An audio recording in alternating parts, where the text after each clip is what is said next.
Hey everybody, welcome back. Northernlion plays by. I'm got a sad voice today because it's not egg and baby in the morning.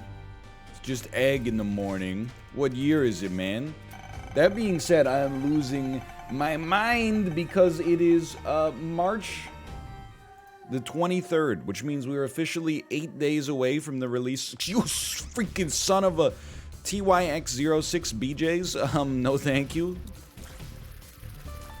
So, you ever hear of a little expression, too much of a good thing? I apologize. Anyway, moving on.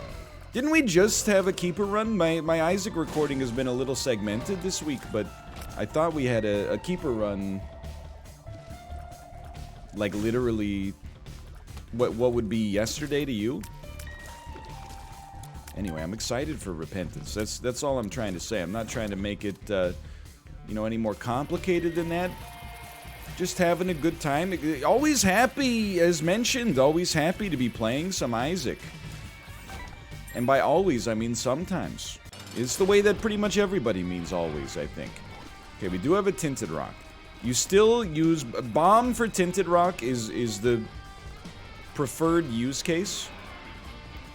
He's gonna push it into the rock. Even though it just gave us flies... The percentage chance of getting small rock is probably like, 10, 15%. One bomb for a 15% chance to get a damage and DPS upgrade is a beautiful thing. Bad for your speed, admittedly, but, we kind of got to do something about our DPS in one way or the other, so I'm not going to worry about it too much just yet. I don't think Placenta does essentially anything for us, unfortunately. What I want it to do is generate, and this is, what I want it to do is, give us $1 billion. But what I realistically could expect that it maybe could do is it could generate flies for us on occasion, because it generates red hearts, or alternatively it could generate, coin HP for us on an occasional basis. I do not believe it will function in that capacity, unfortunately. And you know what? Not gonna lie to you, there's a chance today I could become a little strapped for time. Got a Twitch Rivals that I gotta make sure I, it's one of those things where like on time for Twitch Rivals is about an hour early. But we're not so strapped for time we can't do the due diligence that's required on this run. That's a beautiful payout right there, and a rune bag is a wonderful thing. Algae is enormously helpful. And you might, we always got to go in here. My 2 cents, you use a bomb right here. You get something out of the statue, potentially. Even if you don't get something out of the statue, you get a reroll that could give you a 7-cent item. Now, we only had 6 cents, but we could have used the wooden nickel as an attempt, at least, to see if it would have worked. So I think that was maximizing our potential there. But, I don't shy away from the keeper runs. It is what it is. That's the beauty of random, We reap the rewards of randomness when it gives us good characters. When it gives us Azazel, we pretend to be mad. We go, oh no, an easy Azazel run. F, this is so stupid. You gotta pay the piper occasionally. Maybe do a couple of keeper runs. No sweat, by the way. Like, we won our last keeper run. This one would be a little nicer for me if I just had the ability to use, let's say, hypothetically, my eyeballs to see what's happening. We screwed up our deal with the devil chance, but honestly, I'm kind of just happy to be alive, quite frankly. This is like a really nasty room to run into on this floor. And we got a penny out of it, so what am I complaining? Got the bag, though. And we might still get our deal with the devil, but it's all about Rune Bag, man. Like, Rune Bag is the king right now. Whatever it pays out with changes our life. 1 Yera equals all consumables from a shop and whatever coins might find themselves on the ground. Of course, we need the item to pay out at some point in order to achieve some degree of actual value out of it, but that's fine. An Algiz gives us guaranteed survival for a room. Might seem pretty low, but as the game goes on, that can be a very valuable thing. Perthrow, of course, can save you quite easily from, especially when you're playing as a character where like 80% of the items in the game are useless. Having something like Perthrow can go a long way. We did get that Algiz rune just there, which I'm very happy to see. Probably we'll pop that on the boss fight to preserve the 35% chance of a deal with the devil. It's complicated because we don't really want the deal with the devil to begin with, but we're gonna leave that for now, obviously.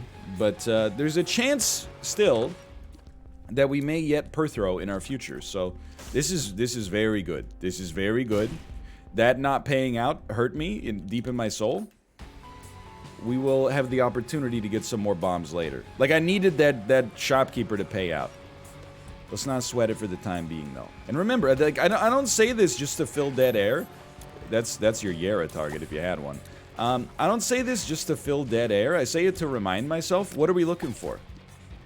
Nun's Habit, Car Battery, Piggy Bank. I'm gonna leave that on the ground for now, man. What? It's the most valuable Yera in Earth's history. They've never made a Yera that valuable.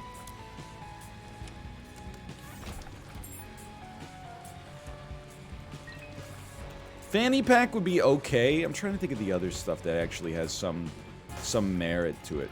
So straight up, I don't want to blow up this Tinted Rock just yet. I'd prefer to get another bomb at some point.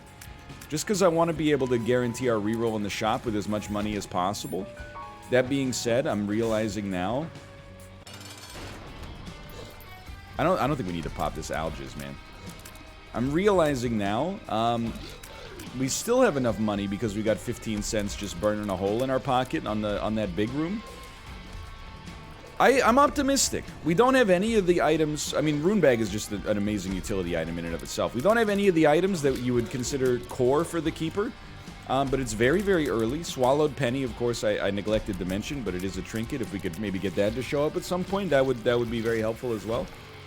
We did not get a deal with the devil, but we did get a beautiful damage upgrade. Also a speed upgrade. Less important, but not markedly so. We got 28 cents. Possibly 29. Once we use our wooden nickel. So this is not worth it. I will use money first. That hurt me a great deal. We will use our bomb. We will use money. Could have bought the bomb a little cheaper. Dude, the not the hourglass, but I'm bad. The nightlight is actually like I think I'm gonna buy it. Just because we're tapped out here anyway. So I hate that I, walked in and bought a bomb accidentally. It's not a good business deal. But Nightlight, just to get 10 seconds of actual sight felt pretty sweet. And you know what? I could have gone to our curse room if I played my cards right here because we could have dropped Algiz for it, but I want to see if there's another coin on the ground first. It's the kind of thing, it could be a force multiplier for your run. If you manage to make it happen. If it doesn't happen, it doesn't happen, and we don't get to hit the Tinted Rock because I'm a fool. But we did our best. And we're still alive. I mean, there's optimism to be had on this floor. Let me see what you got here. This is a great target for an Algiz. I was just going to say, you just want to see if you teleport out first. We did teleport out, and we will... This is your perfect Algiz opportunity here. And phrasing, 6 BJS. That's a wonderful item. And I will leave. Okay. Now we still don't have those Keeper enablers.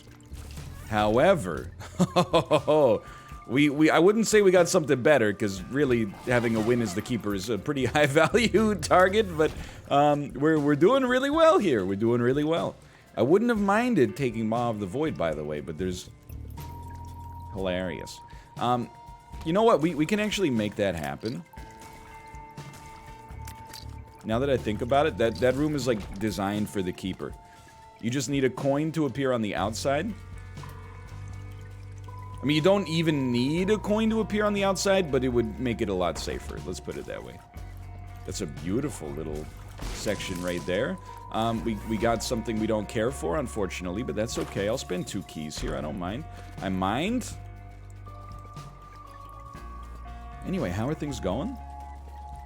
It's going well. Got nothing to complain about right now. It's been a nice week. Went out for a nice long walk with the baby yesterday after the stream. You know, always, I look forward to it.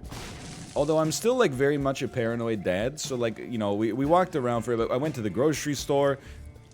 I can't hit it on the way in. That's the rub. And it would screw up our deal with the devil chance, which we want to see just so that we can say no to it so we can get a deal with the angel in the future. I think we move on from this pipe dream. She cried a little bit in the grocery store, which is normal. She's a baby. Then when we left the grocery store, I was like, let's just go for a nice, like, long walk. And that's exactly what we did. And she fell asleep. And, like, every... Oh, let's go, dude! I would say every, like, you know, 5 or 6 blocks, I would just pull the stroller over and, like, look at her and make sure, like, her chest was still moving up and down. And then I'm like, alright, she's sleeping in there. I don't know if that paranoia ever leaves you. But, either way, you know, it's responsible, I suppose. A little paranoid, maybe, but responsible as well. But it was nice. I know I'd kind of, you know, made it seem a little more, anxiety-inducing, but it's not. No, I'm like, you know, just making sure. The walk part of the walk was wonderful. The weather's beautiful here. Awaz, Hagalaz. Okay, hold on. So we honestly, like, you could take Demon Baby and then get your HP immediately back. But I trust myself. I've learned to trust myself in these games. I've played so much of them, you know, like, let's stop doing what people think you should do and start doing what you think you should do. You're the source, man. You're the source now. I'm my own primary source. Why wouldn't we do that? Well, I want the deal with the angel. I think long-term, having deals with the angel as the keeper is more valuable because we can actually stand to take the rewards. Whereas, you know, deals with the devil, even if we got some awesome deal with the devil opportunities, there's a very high percentage chance we wouldn't be able to take them. I assume, and I should have thought of this more closely, but I assume Parasitoid Tears works with, Placenta does heal you! Oh my god! And with what timing as well. I assume Parasitoid Tears can generate, flies and spiders for you, and I'm willing to admit that right off the bat that appears to not be the case, and thus that will be a bit of a whiff on the item room for us, but it is what it is. I was thinking that you go to this Yara room, quite frankly, and blow this up. And I'll Yara that. It's not an enormous gain, but it's something. And we're not gonna hold this Yara rune forever regardless, so we might as well get some yield for it right away. This is a beautiful floor. That's, okay, I kind of wish we'd Yara that. I don't know, we got way more value out of that. What am I talking about? We should take a look, though. Like, this run is... oh yeah, it's all coming together. Which I've been told is from the Emperor's New Groove, even though I said it was from Road to El Dorado a couple of times. I've never seen it. I know, I've heard it's good, okay? I was embarrassed yesterday. I was playing Sporkle Trivia, and there was a question that was apparently the exact plot. This is pretty good. Is the exact plot of The Little Mermaid, and I said it was Splash. Then people were like, he doesn't know the plot of The Little Mermaid? I gotta tell you, it's the Disney film from that era that I watched the least as a youngster. Aladdin, I was all about, man. I mean, it is visually exciting. He's, you know, stealing apples. He's got a pet parrot that sounds like a chain-smoking lunch lady. It's beautiful. Little Mermaid, I was always, even as like a 5-year-old, and this is not a good attitude. Even as a 5-year-old, though, I was like, this is like a girl's movie. Yo, Under the Sea do be pretty sweet, though. Now that's the kind of song you can set your watch to. I mean, I wasn't joking when I said I gotta wait for the remake to come out. Like, I'm not worried about having about watching too few Disney properties. Let's put it that way. I'm watching the Marvel stuff for one, and then on top of that, you know, my wife is a fan of the Disney stuff, which is how I found myself in the theater watching the live-action Aladdin. And I have a daughter, you know, who's soon to be of Disney viewing age. I remain unconcerned about my Disney watching. I am sure that it will, if I have any lacking in that department at the present moment, I don't think it'll lack for long. Let's put it that way. So we got AWAS, we got Perthrow. Perthrow is a dream come true. You couldn't ask for more here. Pick up Guppy's paw, Perthrow it, becomes Epiphora. It's not incredible. Like, I mean, it's good for sure. It's not as it's not a universally good thing, but because I think as soon as we stop charging a shot, it actually the debuff kicks in. Unfortunately. So I actually think it might be completely useless, but you had to let it fly on the Epiphora to begin with. And I think we got the right thing going on with this battery now, too. So what do we do with the battery? I mean, we don't have an orbital, but we have succubus. So actually, I think that means if we wanted to, we could put ourselves in an unlosable situation. Unfortunately, it might make me late for Twitch Rivals, which would be a lose situation for me as an industry person. But there's got to be a word for that. The industry person. Come on, man. Embarrassing. Weak. Smelter's kind of interesting, but without having a surplus of trinkets, there's not much we can do. It's really just a test to see if we can find something we really like. I mean, Diplopia is kind of interesting. If on the off chance we get a deal with the devil. Priestess, dude, and I'm not complaining because this run has been exceptional. This is like the lowest amount of payouts I've ever gotten from shopkeepers that had coins in their eyes. Like, I'm pretty sure the payout rate is supposed to be like 2/3. Don't hurt me. I want this deal with the devil. It's a deal with the angel. It is what it is, but I'm not gonna lie to you. It pains me a little. Krampus, lump of coal. Nope, an item we cannot afford. Okay, fair enough. See, that's a situation where it actually would have been awesome. I probably could have finessed it, but to have Diplopia there would have been pretty sick. But I'm not too worried. Like, this run, you're never safe on a keeper run. Maybe if we get a Holy Mantle, I would look at this and be like, we're in the clear. But see, like, even that room right there could have sunk us, just due to, like, you know, one room having a brain fart. But yeah, I mean, this is as good as it gets on a keeper run, more or less. Just a couple of missing parts. As good as it gets without having any of the truly, like, core keeper items, which is apparently a recurring situation for us. But yeah, I'm having a good week. You know, I've been very open about this. Because it's really, like, I don't know, amongst the first times I've ever felt it, but, like, my mom was like, how are things over there? And I was like, honestly, like, they were never that bad, you know, like on a personal level, but certainly the fact that the sun's out longer and the weather is nicer, like, it's had a buoyant effect on my mood for sure. I'm, you know, just knowing, without even being able to see it, just knowing that the sun is there outside of my window is like, you know, it's nice. It's a positive thing. And, you know, even it rains a lot. I'll give you that. I was just thinking about whether or not I want to play that Demon Judgment. With the curse active, it's just like, it's probably low risk, but do I really want to assume any risk unnecessarily here? Like, I think I'm looking for an Algiz, really. That's the... you and me both, brother. 6BJS. I always like when you can make a single callback and thus justify the video's existence. Guppy's head, maybe? It would be nice. It would be.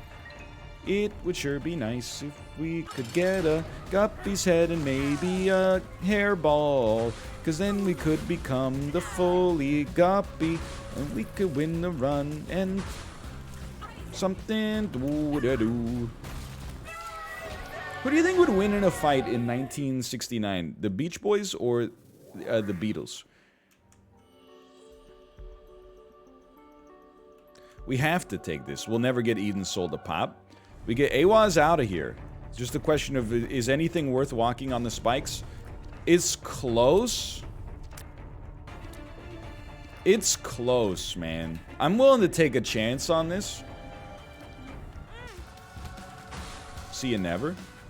If this kills us, then so be it. I'll die. I wanted these charges. That's what I was looking for. And then this is anemic, which is actually pretty much useless for us. But as long as we come out of this, let's go. As long as we come out of that with the radioactive or whatever it's called, I think that was for the best. All right, good stuff. Good stuff. That's the kind of thing the battery allows us to feel more confident about doing. I'm of two minds about it. Because I feel like the Beach Boys, you know, they grew up in that kind of like rough and tumble 1950s America, Back to the Future, McFly. You know, I feel like if they had to throw hands, they could throw hands. But I also feel like the Beatles, I don't know. I feel like the Beatles would be less likely to fight. You know, I feel like they'd be like, why should I fight? We already won. You know, it's a question I concern myself with the ramifications of on a regular basis, you know? So I don't know the answer. Help. I think they'd square up. Let me put it this way. I think George Harrison, he could take out whoever he got matched up against. Be it, you know, Mike Love, Brian Wilson, etc., etc. I think I'm taking George Harrison like _1 in that fantasy draft. And you know why? It's because I don't think he would take pleasure in doing the deed of violence. I think that he would be, honestly, I think he would be despondent, but he would recognize that it's his solemn duty. He would be like the John Wick of classic rock violence. But then, I don't know. After that, I like Ringo. He seems like he could get down maybe from time to time. Paul McCartney is the one I have the least amount of faith in. He strikes me as a fun-loving, kind of like, you know, arty guy, and maybe even a party guy. I don't think he's winning a fisticuff against too many people. John Lennon, of course, the wild card. I don't know.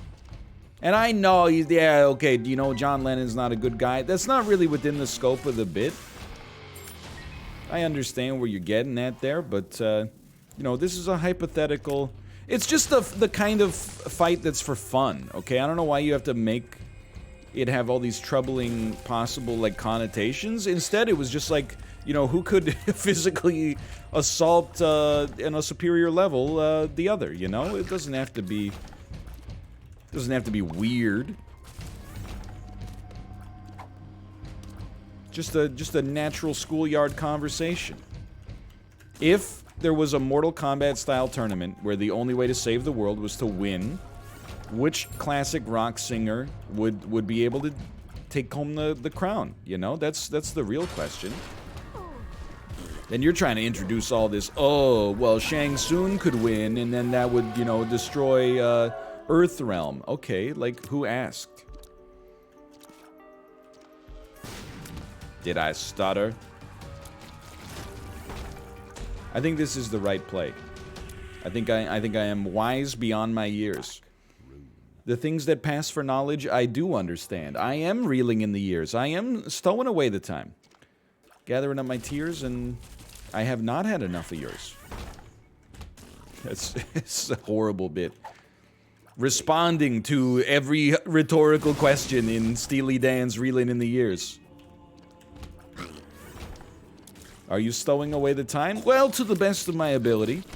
Are you gathering up your tears? Well, I suppose in some way on a physiological level they're stored within me, unless they're made at runtime. I don't know. Have you had enough of mine? That's not for me to say, you know. It is not the cry-e that determines the tears. It's the crier. Not a good... Suppose, hypothetically, you were reeling in the years.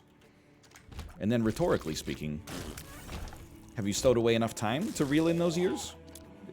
Devil's advocate. Sorry, I'm trying to delete it from my brain. This is a good keeper run. I don't think I need to tell you that. The only thing I will say is that it's good, but it's also fragile. You know, we don't have a lot of resiliency We have just slightly more than the keeper's average because of the fact that we have the battery, so we can eventually store up a double charge, which is quite nice, don't get me wrong. I'll always take bones. Like, I don't even know if they're doing anything. It might just be a range upgrade, which is not worth that much, but poison is okay. But yeah, we don't have those classic keeper items, but you know, the thing is, we are doing enough damage that I'm realizing now that might come across as like tone-deaf complaining about a run that doesn't deserve any complaints. So I'm gonna shut up. This run is good and we should win. I'm just saying there are probably a couple of unique rooms that could if they really, like, if we spawn in a bad position and then also, you know, don't get any payouts here and the damage comes in really fast, then anything could happen. But I mean, I resent the idea. Sometimes I'll like say that on a run. Oh, I didn't know we had a Yera in here. And people will be like, oh, shut up, it's a win. And I'm like, yeah, no, like I think this is like a 90%, maybe even a little higher certain win. But things with 10% probability happen all the time. I think people, I forget what book I was reading it in. It was either like Thinking Fast and Slow or something similar, but it was talking about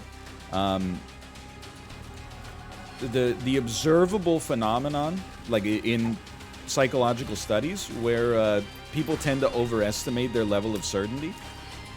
Like, I forget the exact structure of the study, so take this with a grain of salt until you look it up for yourself if you're interested. But they basically asked people to approximate their confidence that an event had happened or would happen, and then compared that, like, self-assessed measure of confidence with the actual probability incidence of an event taking place, and found that they usually differed by like minus 20%. So, you know, what's the lesson there? The lesson is, you know, if you say you're 100% confident in something, you might be 100% confident. That might be a special case. But if you say you're like 80% confident in something, then in my brain I start to be like, maybe more in the 60s. Because, you know, it's the other thing where you actually, now that you know that the phenomenon exists, you might represent your percentage chances, and then as a result of that, you'll end up actually, like, you know, it's one of those things. Anyway, it's interesting because I think that's definitely true. Like, in my head, I always try to think logically about, like, when I assess something as having like a percentage chance, I think to myself, like, I feel like it's 100, so let's try to pull it down a little bit and say, like, you know, 97.5. Well, this one I feel pretty confident saying with about 97.5% accuracy we're gonna beat this run right here. I would now crank that a little higher.